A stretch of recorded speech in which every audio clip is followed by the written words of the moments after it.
गुरु प्यारी साध संगत जी, आप सभी को प्यार भरी राधा स्वामी जी।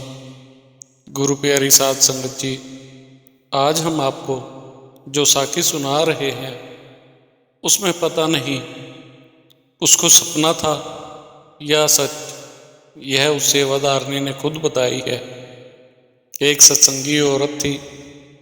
वह सत्संग घर में जाकर रोज सुबह बहुत सेवा करती थी, पर कई बार वह घर आकर जल्दी जल्दी जरूरी काम तो कर लेती थी। थक जाने की वजह से फिर घर के कई काम वह छोड़ देती थी कि इसको मैं कल कर लूँगी। ऐसे ही समय बीत रहा था। एक दिन उसने दोपहर को घर में कढ़ी चावल बनाए। घर में सबने जी भरकर खाना खाया। शाम को उस औरत के सीने में हल्का हल्का दर्द होने लगा। साध संगत जी, हम औरतों की आदत होती है कि हल्के फुल्के दर्द को बाई बादी का दर्द समझकर छोड़ देते हैं। उस औरत ने भी यही सोचा था कि कढ़ी चावल खाए थे, शायद बाई हो गई होगी। शाम को थोड़ी जवैन वगैरह खाकर रात का खाना बनाने में लग गई। रात को उसने मूंग की हल्की दाल बनाई और सबको खाना खिलाया और खुद भी 2 फुलके दाल के साथ खा लिए। उसके बाद किचन वगैरह समेट कर सोने के लिए अपने कमरे में चली गई। अपने पति से बोली कि शाम से मेरे सीने में हल्का हल्का दर्द हो रहा है। उसके पति ने उसको दर्द की दवाई दी और उसको कहा आराम करो, सुबह तक सब ठीक हो जाएगा। वह दवाई खाकर उस समय तो आराम से सो गई, परंतु आधी रात को उसको अचानक से सीने में फिर से तेज दर्द होने लगा। साध संगत जी, उसके मन में आया कि यह कहीं हार्ट अटैक तो नहीं। यह सोचकर उसका मन घबरा गया। घबराहट के कारण वह पसीना पसीना हो गई। उसका पति शाम को मंडी में से सब्जी लेकर आया था। वह कहने लगी, हे भगवान, मैंने तो थैले में से सब्जियां निकाल कर भी फ्रिज में नहीं रखी। सारा सामान वैसे पड़ा है। लड़के ने भी ऑनलाइन किचन का सामान मंगवाया था, वह भी मैंने डिब्बों में नहीं डाला। साध संगत जी, उसे डर था कि अगर मैं मर गई तो लोग क्या कहेंगे। यह कैसी औरत है, सारी सब्जियों के थैले वैसे पड़े हैं, किचन का सामान भी ऐसे ही पड़ा है, मैले कपड़ों की मशीन भी भरी पड़ी है, वह भी धोने हैं। साध संगत जी, वह सोचती है अगर मैं मर गई तो लोग क्या कहेंगे कि यह कितनी आलसी औरत है।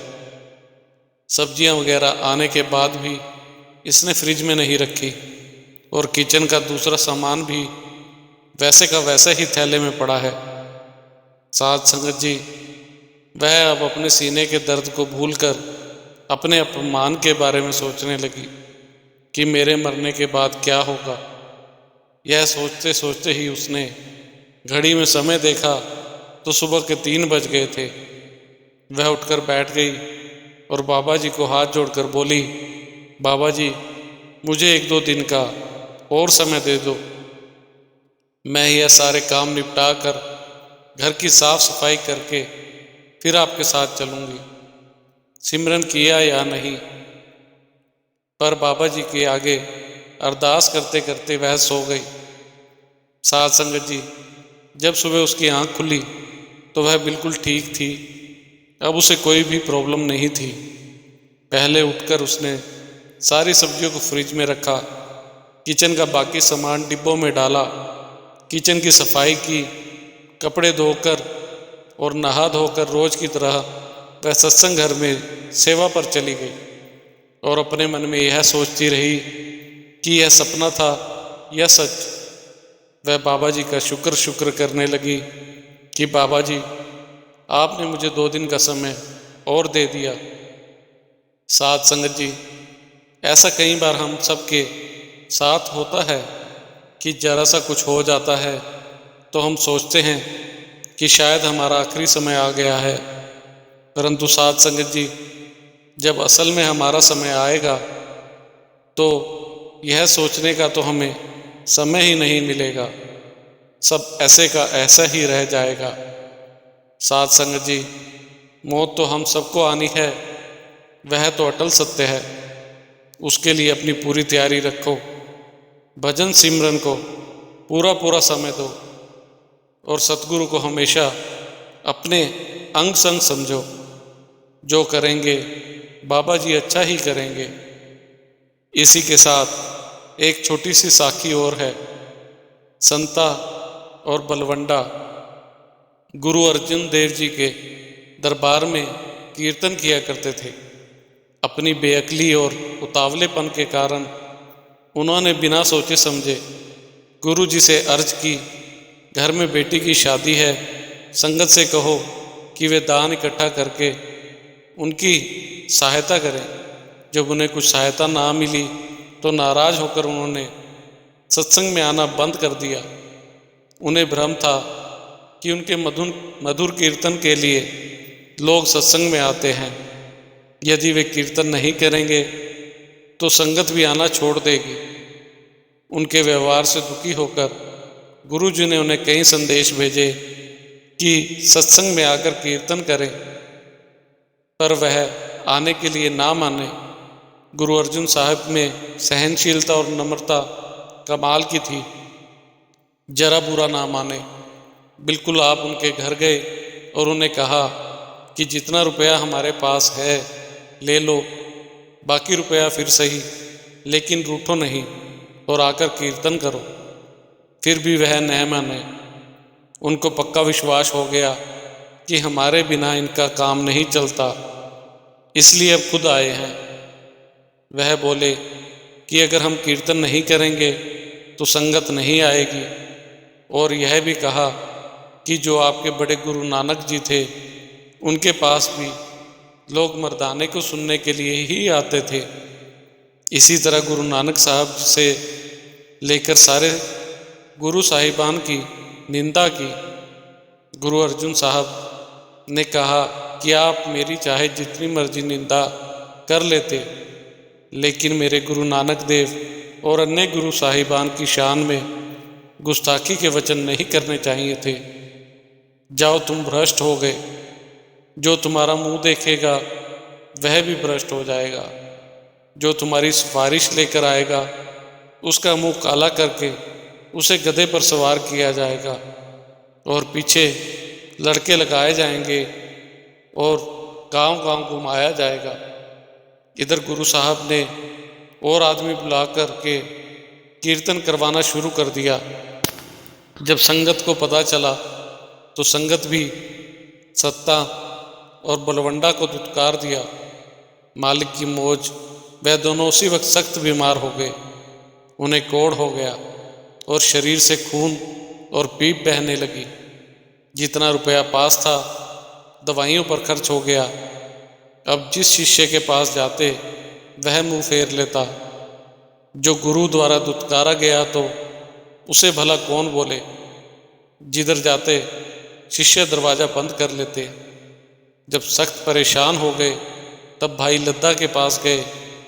लद्दा अपने परोपकार के लिए मशहूर था। उसको आवाज़ लगाई, भाई लद्दा, लद्दा, जैसे भी हो सके अब हमको बचाओ। दुनिया में कोई हमारी सूरत भी देखने को तैयार नहीं है। जब लद्दा ने आवाज़ सुनी उसने मुंह ढक लिया और दरवाज़ा बंद करते हुए बोला कि गुरु के दुत्कारे हुए को कौन बर्दाश्त करे। गुरु के दुत्कारे को मुंह लगाना मौत से भी बुरा है। जब उन्होंने बहुत विनती की और कहा कि गुरु की खातिर हमें बचाओ, तो उसने कहा, अच्छा जो मुझसे हो सकेगा मैं करूँगा, अब तुम जाओ। तब वह अपने घर को चले गए। भाई लद्दा ने गधा लिया, अपना मुंह काला किया, गधे पर सवार हो गया, पीछे लड़के लगवाए और गुरु साहब की शर्त को पूरा करता हुआ गांव-गांव फिरता हुआ अमृतसर आया। जब सारे शहर का चक्कर लगाकर गुरु साहब की ओर आया तो उन्होंने दूर से देखकर पूछा, यह शोर कैसा है? संगत ने कहा, कि जी लद्दा गधे पर चढ़कर आ रहा है।